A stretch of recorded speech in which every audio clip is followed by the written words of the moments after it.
Nahumanan ang pangandoy nako para sa akong mga anak. Ang kasakit sa dughan, ang sakit sa una-una, nga daghang mga pas nga ako mahinumduman gamay nga tandog diha magsugod ang sakit sa imong dughan. Mo struggle na yun. Dili na yun kakatulog. Mangutan na din kasi nga naman. Ngayon anak man. Nga ako perting panigkamot, kutob sa kumain mo, sa imong gihatag. Nako nga kaalam, nga dili ako, mo gani ang pumasay, mo wala ko eskwelahin. Yung dili sa'yo na akong trabaho, matagtatak sa akong mga kamot, na ang kinabuhi, nagauban sa ako ang trabaho. Munang tanaw sa uban, mahal sa'yo, dili ko mahal mo sakit. Struggle sa kinabuhi. Pero dili ni mo ang mga sulindiran. Muna akong gibuhat karon imbis nahiutos ko. Ako na lang i-exercise, ako na lang ikuan og content para kaninyo.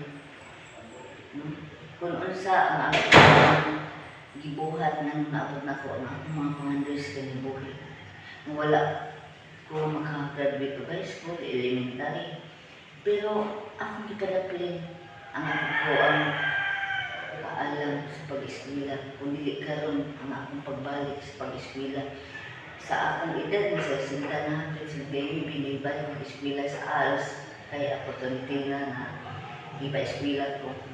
Pero bugat, pero nagiglaban ako ito sa kumahimo. Sa Lord ang bahala kung sa akong pag-andoy sa kinabuhi. Magkapot man para sa ako, hindi ang akong mga kaubanan, upang mga kabataan, dili lang diri, upang na sila, upang dapit, na naay mga aas, kung mga katigwangan, wala ka-eskwela sa Pilipana, mas nila mo kung kinanglanan. Kaya naalawin tayo mapupo, naalawin tayo makatunan, kaya na ko, dili man ko bright, pero na ako nakatunan, wala na ko bata sa unang wakong eskwela. Kan sa uso katawa dari, i-lockdown ka niya, nga nung eskwela ka manimunan. Ako na ng desisyon, wala na nila walang uban. Kung na ako'y makatunan, ako rasad.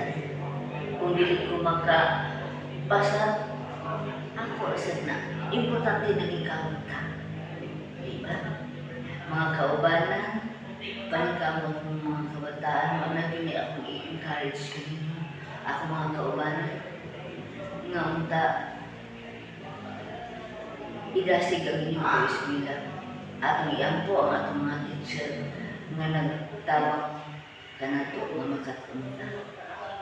Thank you, Lord, and God bless you, and I love you. Bye-bye!